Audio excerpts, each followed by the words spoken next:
During the spring of 2014, 9th grade students from Tsinghua International School, or THIS, went to the village of Dapan, situated in the Chinese province of Yunnan, to meet the Jingpo children in the PropRoots Center. While the trip seemed to be little more than a leisurely vacation at first, the people that the students met and the interactions they had would change their outlook on the world and the global community. The Jingpo are an ethnic minority that live in an autonomous region in Yunnan province in China. Traditionally hunter-gatherers, they have been adapting to an agricultural lifestyle, but discrimination make it difficult for them to get along in Chinese society. Aspiring Jingpo youth attempting to move to bigger cities in Yunnan, such as Dalian and Kunming, are met with resistance. Many Jingpo try to lead themselves through heroin that is smuggled from the bordering country of Burma. It's become an epidemic, wiping out entire villages and leaving children orphaned as their parents are arrested. Human traffickers also abduct Jingpo women to sell around China to be married or raped. Because of this, the Jingpo children growing up in these conditions are often pessimistic about life, seeing success as an unachievable dream because of their own perceived inferiority. We heard stories of some of the kids that had problems such as human trafficking and rape. A lot of them, their parents are drug abusers, and their children their children are not able to get good education. Anton Lustig, a Dutch linguist, came to the Jingpo region to learn and describe the local language decades ago. He fell in love with the culture and the people there and decided to stay for good. He married Li Yang in Beijing, and they founded the PropRoots Center in the village of Dapai. The goal of PropRoots is to empower the local children and let them fully embrace their potential and talent. They planned the trip and scheduled activities for the students from Tsinghua International School with the local children. I think PropRoots are doing well because they indeed helped a lot of kids to regain their self-confidence and to have the courage to say what they want to say.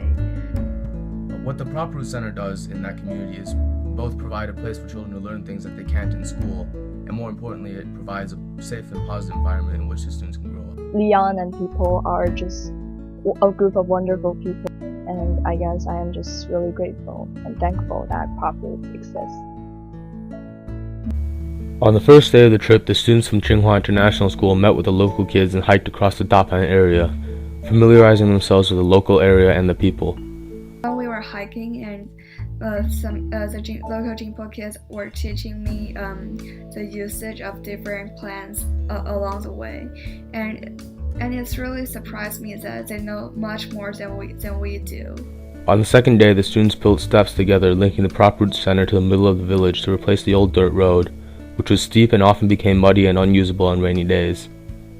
On the third day, they went to the river and played together, before cleaning up the glass bottles, leftover food, and other trash that others had left before. I was actually really surprised about how welcoming and how happy they seem to be, and I guess that I've learned that instead of receiving sympathy from us, they deserve more love and companions and care from us instead of mere sympathy. They deserve friendship and companion and love.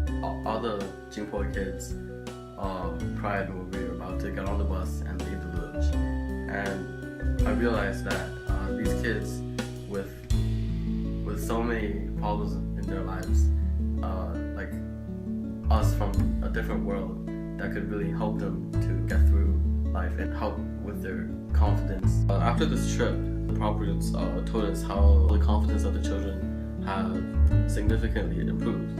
With this one trip, the kids were able to gain their confidence and do things that they have never done before.